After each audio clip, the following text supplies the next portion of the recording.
Noticias.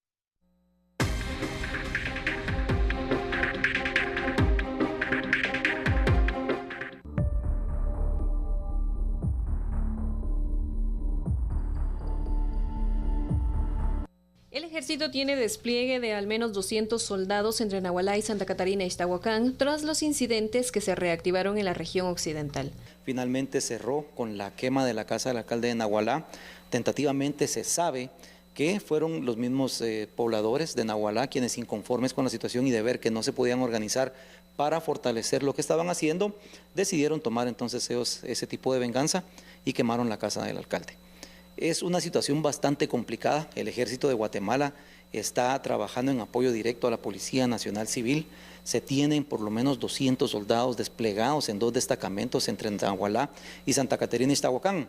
Se tiene también un vehículo blindado, pero todo esto al final de cuentas se ve afectado en su empleo por las tácticas que ellos han estado utilizando todo el tiempo de hacer los disparos desde las mismas casas y usar a mujeres y niños como escudos humanos.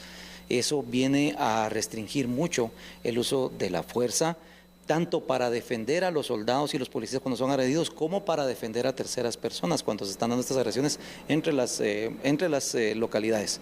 Es preciso señalar que en cada municipio hay un destacamento militar permanente ante los históricos disturbios y conflictos que se han vivido entre Nahualá y Santa Catarina y Ixtahuacán. Se registran nuevos disturbios y también más acción por parte del Estado. Fernando, es otro de los conflictos que existen, otra zona de conflictividad que cada cierto tiempo se va reactivando. Veíamos hace unos meses, el año pasado, principio del año pasado, cómo existía ese estado de sitio. Así es. ¿Será importante implementar otro estado de sitio o simplemente los problemas van más allá y no podemos ir de estado de sitio en estado de sitio en estado de sitio? No, yo sí soy de la opinión que para eso tenemos un ordenamiento jurídico. Tenemos una constitución política de la República que establece muy bien parámetros en materia de las leyes de rango constitucional. Y una de ellas es la ley del orden público, la ley de orden público. Entonces, la ley de orden público, dentro de los estados de emergencia, que podemos verlos en su contenido, le invito cordialmente a que baje esa ley de orden público. Usted lo va a bajar inmediatamente como archivo PDF y puede leerla.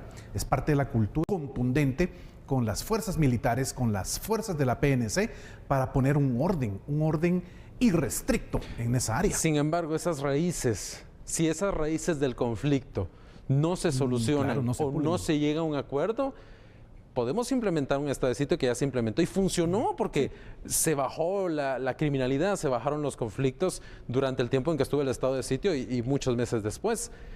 Pero estamos viendo nuevamente como si esa raíz del conflicto no se soluciona o no se llega a un acuerdo, vuelve a resurgir la violencia.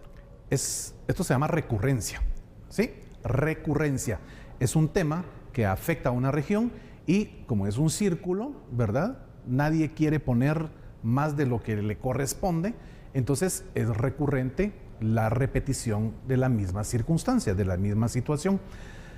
Diálogo, Andrés, es que... Claro. A ver, el diálogo se genera a partir de algo que nos une como seres humanos en la sociedad, y es la comunicación.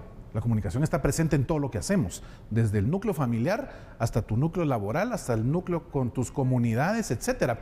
Pero si realmente la comunicación no se optimiza y no busca balancear, encontrar que tus diferencias y las mías al final, ¿cuáles son sus raíces, como lo planteabas? Y no lo van a solventar. Y esa negociación que no va a dejar 100% felices a ninguna parte, que eso es parte de una negociación, ¿no? Claro. Por ahí se decía que una buena negociación es aquella donde todos terminan un poco decepcionados, pero al final de cuentas se logra un acuerdo, ¿no? Entonces nunca se va a poder darle el 100% a todas las partes de lo que quieren.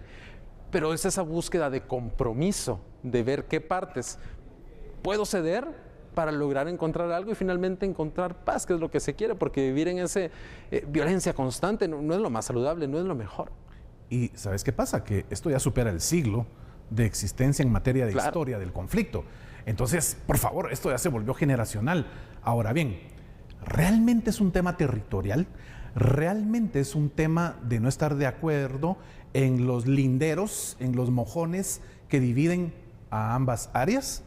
¿O acá tenemos otro tipo de influenciadores externos que están, pues, encontrando allí una manera de hacer negocios, crimen organizado.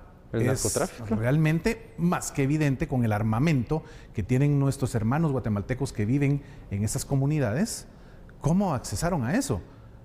O sea, no es realmente tan fácil encontrar hoy por hoy. Bueno, obviamente, si tenés los contactos, a la vuelta de la esquina puede venir un Se puede proveedor y hacer, te ¿no? lleva una escopeta o te lleva un fusil o te lleva armamento de uso exclusivo de las fuerzas castrenses. Pero no es tan fácil como, por ejemplo, en Estados Unidos, donde puedo ir yo a cualquier Claro, centro comercial porque y sí, nuestra ley no lo incluso permite. yo 17 años y puedo comprar mis Así es. rifles, fusiles sin ningún Claro. problema. Sí. No es tan fácil Totalmente. tampoco. Aquí la influencia es lo que dijiste. Hay realmente poderes oscuros que están atizando ese fuego permanentemente. Y cuando hay una intervención ya del Ejecutivo, lo recordamos muy bien, cuando el presidente Yamatei va y les dice, sentémonos y dialoguemos, no podemos seguir con esto. Se llega en algún momento a un punto que se sentía lo positivo del diálogo en este conflicto, que realmente el problema es que Guatemala está llena de conflicto social en muchas áreas. Pero esto ya degenera en la pérdida de más guatemaltecos. Aquí estamos ya viendo que otra familia guatemalteca llora a un patojo que falleció porque fue baleado y hay, ¿cuántos heridos? 6, 7 heridos. No puede seguir esto. Realmente las circunstancias de nuestra Guatemala van a cambiar y van a mejorar cuando nuestra actitud como guatemaltecos cambia. Y como decías, Andrés, tus palabras realmente son sabias en ese punto. Yo tengo que ceder. Yo no puedo entrar en un espacio de conflicto porque vas a tener conflicto siempre con cualquier persona.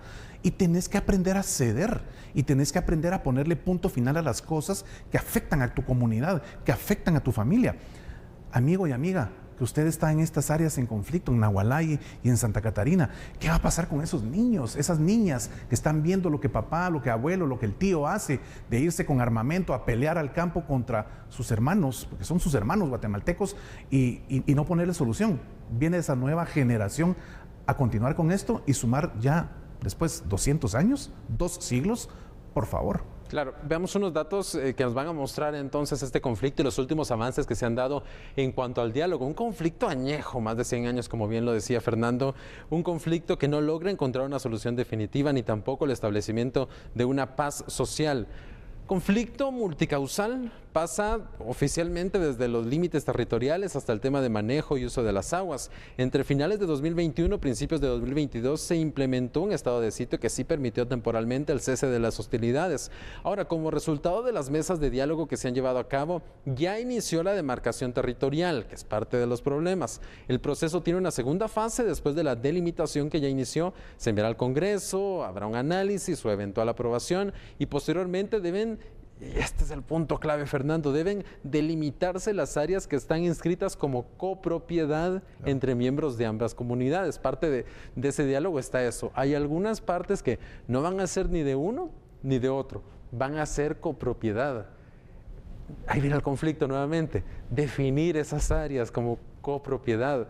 Ese va a ser también en este diálogo que ya se avanzó. Pero ese es el próximo conflicto, esa delimitación de esas áreas que van a ser copropiedad. ¿Qué podremos esperar? ¿Podremos esperar que esto crezca? ¿Que esto baje la violencia? Si no se tiene una actitud de ceder y de actuar realmente, como decía mi abuelo en vida, con 2 dedos de frente, esto va a continuar. Y vamos a continuar sufriendo y llorando la muerte de más miembros de familias guatemaltecas que, óigame, ¿qué culpa tenían? ¿Qué culpa tenían esas personas que fallecieron? Elementos de las fuerzas de seguridad, elementos de la Policía Nacional Civil, del Ejército, ya miembros de ambas comunidades. No puede ser posible que esa parte de nuestra bella Guatemala simplemente se vaya a desangrar poco a poco hasta que ya no exista nadie de esos 2 territorios, porque como bien dijiste, la matemática es una ciencia exacta. Se van a delimitar matemáticamente cuáles son los espacios y simple y sencillamente hay que respetarlos. Es parte de ceder, que es la palabra que utilizaste. Fernando, gracias por acompañarnos en el análisis de estos 3 temas. Un análisis muy interesante. Gracias, Andrés. La mejor de las noches. Y por supuesto, amigo y amiga televidente, ahora sí, descanse porque mañana empieza el fin de semana. Si usted trabaja todavía mañana sábado, a darle con todo porque, gracias a Dios, hay trabajo. Buenas noches. ¿Listo para descansar? Sí, totalmente. Ok, y nosotros continuamos con más noticias acá en A la Medida.